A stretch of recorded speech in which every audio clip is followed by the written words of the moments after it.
Discovery of cell पढ़ते हैं बाबू,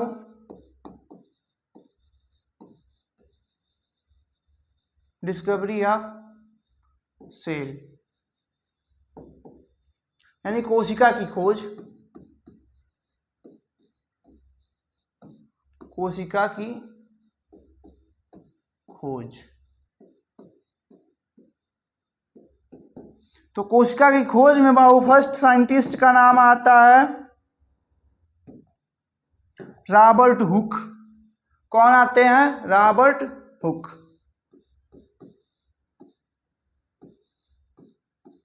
रॉबर्ट हुक। रॉबर्ट हुक साहब क्या किए थे?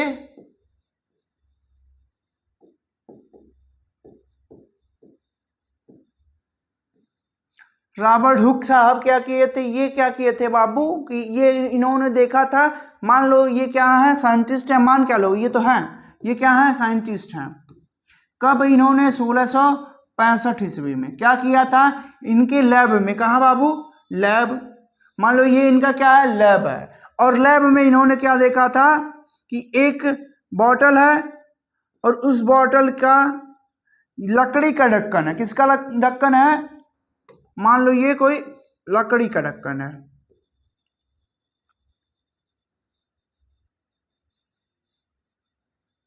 लकड़ी का क्या बाबू? ये ढक्कन है। इसको क्या कहते हैं बाबू? कॉर्क कहते हैं। क्या कहते हैं? कॉर्क कहते हैं। इस कॉर्क को, मान लो ये कॉर्क है, ढक्कन है, इस कॉर्क को क्या किया इन्होंने? कई बारीक बारीक टुकड़ों में इन्होंने क्या कर दिया बेटा? इसका स्लाइस बना दिया। स्लाइस का मतलब कई टुकड़ा कर दिया इन्होंने, टुकड़ा कर दिया।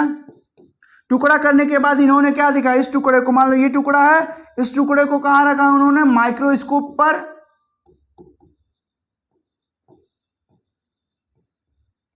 कहाँ रखा? माइक्रोस्कोप पे। और उन्होंने देखा कि क्या नाम है बाप? मधुमक्खी के छत्ते जैसी क्या ये संरचना दिखाई दे रही है।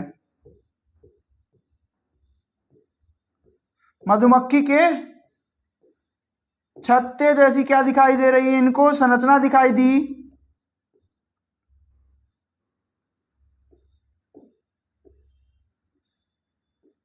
मधुमक्खी के छत्ते जैसी क्या दिखाई दी? संरचना दिखाई दी, जिसको इन्होंने क्या नाम दिया? सेलुला। क्या नाम दिया? सेलुला नाम दिया।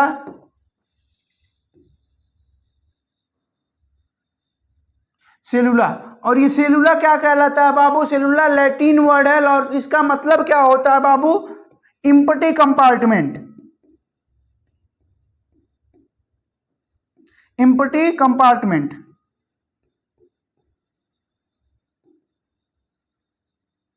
एम्प्टी कंपार्टमेंट मतलब क्या बोल सकते हो आप? खाली स्थान। खाली स्थान जो चारों ओर से क्या हो? चारों ओर से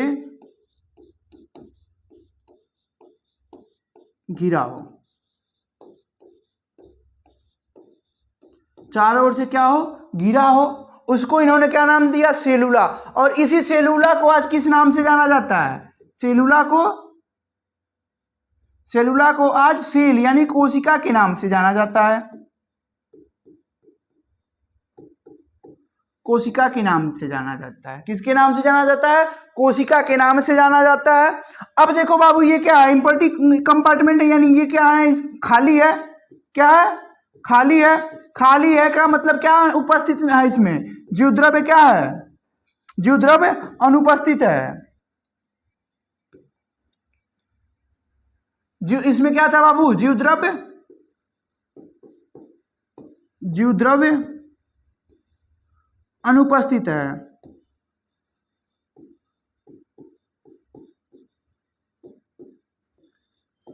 अनुपस्थित है, यानी आप डायरेक्ट क्या बोल सकते हो? रॉबर्ट हुक ने बाबू कोशिका की खोज की थी। कब की थी? रॉबर्ट हुक ने, रॉबर्ट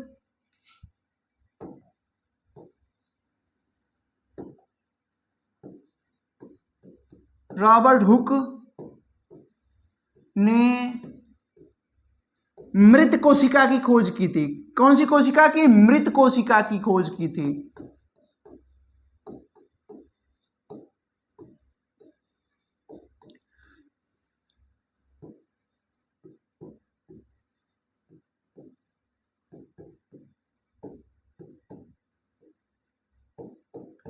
रॉबर्ट हुक ने मृत कोशिका की खोज किया था। कब किया था बाबू? 1665 ईस्वी में। कब किया था? 1665 ईस्वी में किया था इन्होंने। किसकी खोज की थी? कोशिका की। और उस कोशिका को क्या बोला जाता था? सेलुला। सेलुला का मतलब क्या होता है? Empty compartment. इम्पटी कंपार्टमेंट का मतलब क्या होता है? खाली घिरा हुआ स्थान। खाली कंपार्टमेंट मतलब क्या होता है? मान लो एक चेंबर या कमरा, खाली कमरे या चैम्बर की जैसी क्या थी बाबू? वो संरचना थी, जिसको उन्होंने क्या नाम दिया? सेलुला। उस सेलुला को किस नाम से जाना जाता है? सेल के नाम से जाना जाता है। और सेल का हिंदी अर्थ क्या होता है बाबू? कोशिका होता है। इसमें क्या उपस्थित थे बाबू? अनुपस्थित थे। जीव द्रव्य अनुपस्थित थे। तो आप क्या बोल सकते हो कि इन्होंने कोशिका की खोज की थी? नहीं बेटा, इन्होंने मृत कोशिका की खोज की थी। यानी इनमें क्या नहीं थे बेटा? जीव द्रव्य अनुपस्थित थे। और जीव द्रव्य जब अनुपस्थित है तो ये क्या बाहर बाहर से दिख रही है आपको? ये जो संरचना दिख रही है आपको बाहर बाहर से, ये जो आपको बाहर बाहर से संरचनाएं दिख रही हैं, ये संरचनाएं से कुछ करके, ये संरचना है क्या बाबू? ये पीली वाली, ये पीली संरचना को क्या बोल सकते हो आप? सेल वाल बोल सकते हो। सेल वाल बोल सकते हो। क्या बोल सकते हो आप? सेल वाल बोल सकते हो। ये पीली संरचना क्या है? सेल वाल है। यानी क्या बाबू? तो आप डायरेक्ट लिख सकते हो कि रॉबर्ट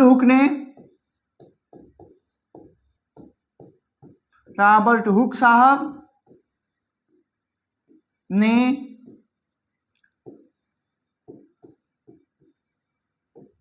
कोशिका कला की खोज की थी।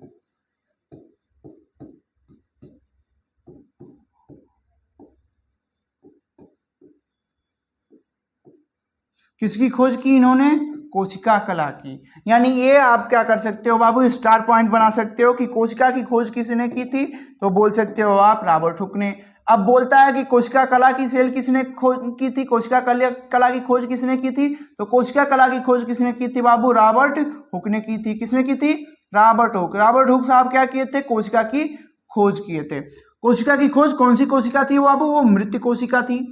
कौन सी कोशिका थी? वो मृत कोशिका थी। और मृत कोशिका की खोज किसने की थी बाबू? रॉबर्ट हुक किए थे।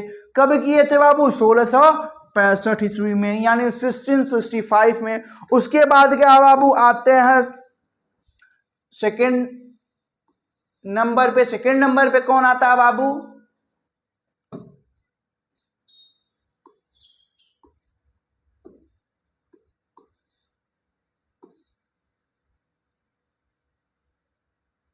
सेकेंड नंबर पे कौन आते हैं? सेकेंड नंबर पे आते हैं बाबू,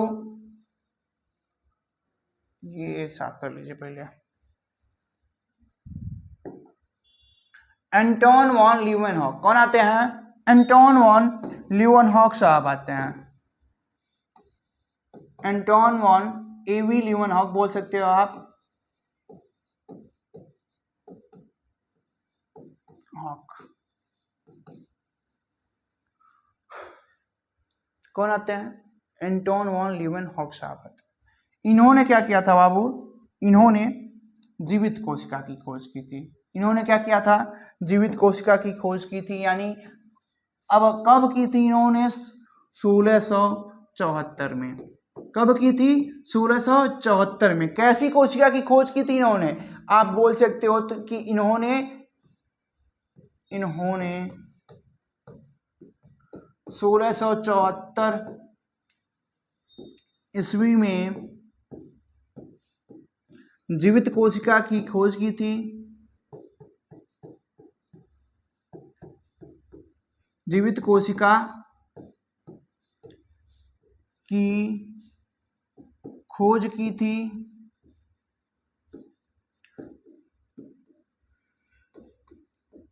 जीवित कोशिका की खोज का मतलब क्या? मान लो ये जो उन्होंने, ये कोशिका है, ठीक, मान लो ये क्या है? कोशिका है। तो इस कोशिका के अंदर क्या पाया जाएंगे बेटा? कोशिकांग। जैसे कि क्या क्या पाया जा सकता है? ये मान लो क्या बाबू न्यूक्लियस है, और इस न्यूक्लियस में क्या उपस्थित है, इसके केंद्रक उपस्थित है। केंद्रक को ही क्या, इसको क्या कहते हैं हम, केंद्रक कहते हैं। और केंद्रक में क्या उपस्थित है बेटा, अनुवांशिक पदार्थ।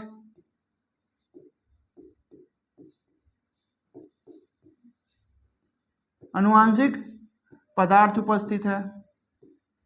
क्या उपस्थित है बाबू, अनुवांशिक पदार्थ। और अनुवांशिक पदार्थ क्या होता है, डीएनए, या प्रोकैरियोटिक कोशिकाओं में क्या होते हैं, कई कोशिकाओं में आरएनए भी होते हैं बाबू, आरएनए, डीएनए और आरएनए, ये क्या है, अनुवांशिक पदार्थ है। और इसके अलावा कि ये क्या है, कोशिका है। ये अगर क्या बाबू कोशिका है, तो कोशिका ये क्या है बाबू, सेल मेम्ब्रेन है।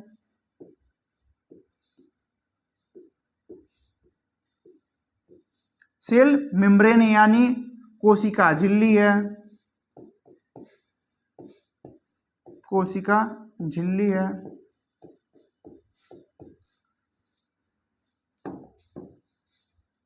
कोशिका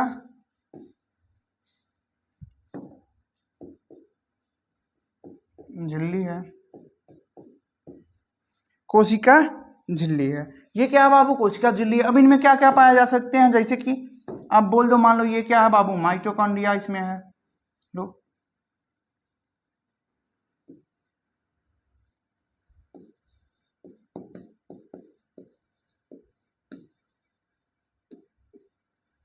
माइटोकॉन्ड्रिया है। माइटोकॉन्ड्रिया के अलावा क्या हो सकते हैं बाबू, इसमें एंडोप्लाज्मिक रेटिकुलम हो सकते हैं, जिनको हम ईआर कहते हैं। ईआर कितने प्रकार का होता है, दो प्रकार का, मैं बताऊंगा आपको। एसईआर होता है और आरईआर होता है। तो ये एंडोप्लाज्मिक रेटिकुलम हो गई। यानी क्या बोल सकते हैं इनको, आप कॉमनली क्या बोल सकते हो, इन्होंने बाबू किसकी खोज की थी, जीवित कोशिका की खोज की थी। और या उसमें क्या उपस्थित है, इसमें क्या उपस्थित है बाबू,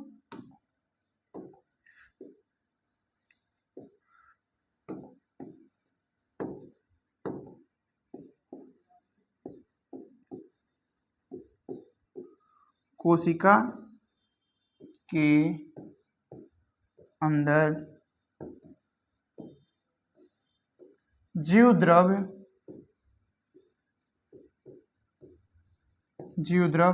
उपस्थित है। क्या है, उपस्थित है। आई होप सेकेंड नंबर के वैज्ञानिक कौन थे बेटा, एंटोन वॉन ल्यूवेनहॉक यानी एबी ल्यूवेनहॉक। कब खोज की थी इन्होंने जीवित कोशिका की, 1674 ईस्वी में। 1674 ईस्वी में क्या किया था इन्होंने, जीवित कोशिका की खोज की थी। यानी आप बोल सकते हो लिविंग सेल है, लिविंग सेल की खोज की थी। कौन किया था बाबू, एंटोन वॉन ल्यूवेनहॉक यानी एबी ल्यूवेनहॉक। आइए आगे देखते हैं, थर्ड नंबर पे आते हैं बाबू, रॉबर्ट ब्राउन। रॉबर्ट ब्राउन,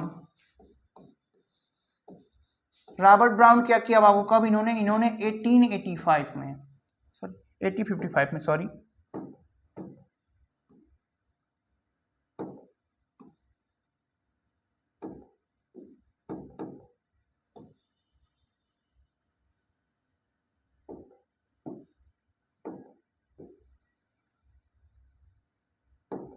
इन्होंने कब किया बाबू, 1855 यार, 1855 में क्या किया था इन्होंने, 1855, 1885 में इन्होंने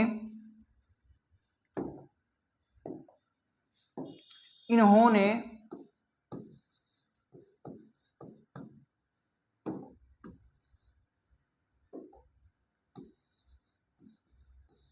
इन्होंने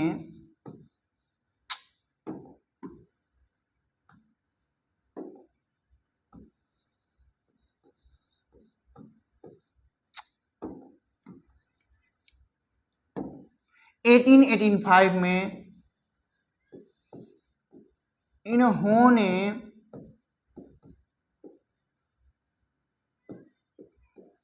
केंद्रक की खोज की थी।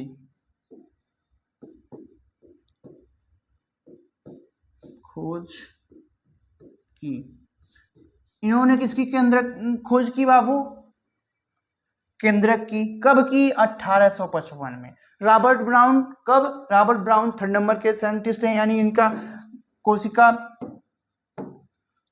की खोज में तीसरा नंबर पे योगदान है। तीसरे नंबर पे योगदान क्या है इनका? इनका योगदान यही है बाबू कि इन्होंने क्या किया था? केंद्रक की खोज की थी। केंद्रक क्या होता है? ये अभी अभी आपने बनाया था कि ये मान लो अगर कोशिका है तो कोशिका के अंदर क्या उपस्थित होता है? कोशिका है, कोशिका के अंदर उपस्थित होता है बाबू ये केंद्रक।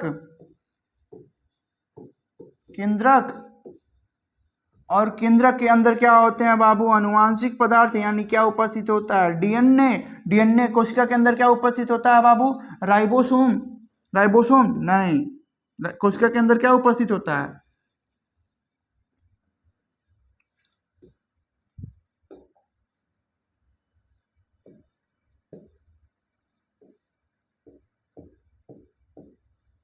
क्रोमोसोम। क्रोमोसोम को क्या कहते हैं बाबू? गुणसूत्र। गुणसूत्र। और गुणसूत्र के अंदर क्या होता है बाबू? क्रोमोसोम के अंदर होते हैं डीएनए और आरएनए। डीएनए, ठीक। डीएनए केंद्र के अंदर क्या होता है? क्रोमोसोम। क्रोमोसोम को या गुणसूत्र को क्या कहते हैं बाबू? गुणसूत्र को कहते हैं अनुवांशिक पदार्थ। सॉरी, अनुवांशिक पदार्थ कहते हैं डीएनए को। डीएनए को क्या कहते हैं बाबू? अनुवांशिक पदार्थ कहते हैं।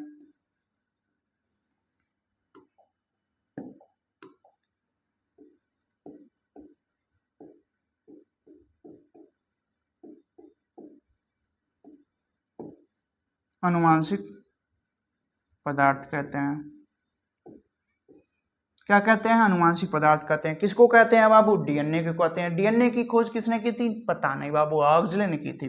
डीएनए की खोज किसने की थी? हॉक्सले ने। लेकिन उसके पहले आ जाओ बाबू, फ्लेमिंग और ये सब आप पढ़ोगे जब आके आणविक सिद्धांत में, तब आपको बताया जाएगा। तो केंद्रक की खोज किसने की बाबू? रॉबर्ट ब्राउन ने। कब की? 1885 में, सॉरी 1855 में। अब 1855 में खोज की कैसे? कब की बाबू? कब? जब क्या हो गया बाबू? Electron microscope. इलेक्ट्रॉन माइक्रोस्कोप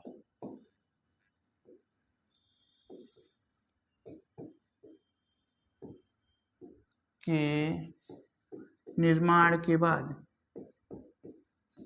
निर्माण या आप विकास लिख सकते हो, निर्माण या विकास के बाद, यहां ना लिख के आप यहां लिख लो।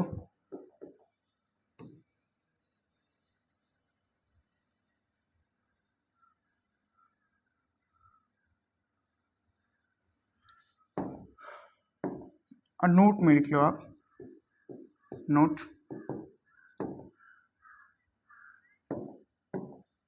कोशिका के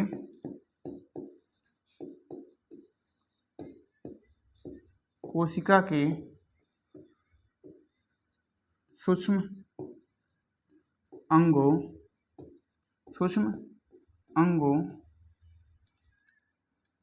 के बारे में, ये सूक्ष्म अंग में क्या क्या हो सकते हैं बाबू? सूक्ष्म अंग की जगह क्या लिख सकते हो आप? कोशिका द्रव्य के बारे में।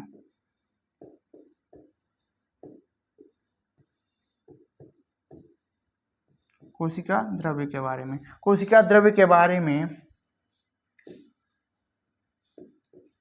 विस्तृत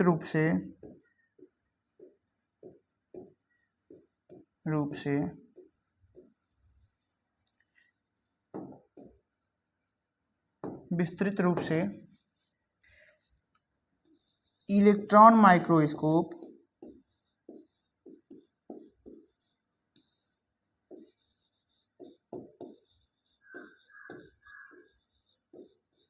इलेक्ट्रॉन माइक्रोस्कोप के विकास के बाद हुआ। कब हुआ? विकास के बाद। किसके विकास के बाद? इलेक्ट्रॉन माइक्रोस्कोप के विकास के बाद हुआ।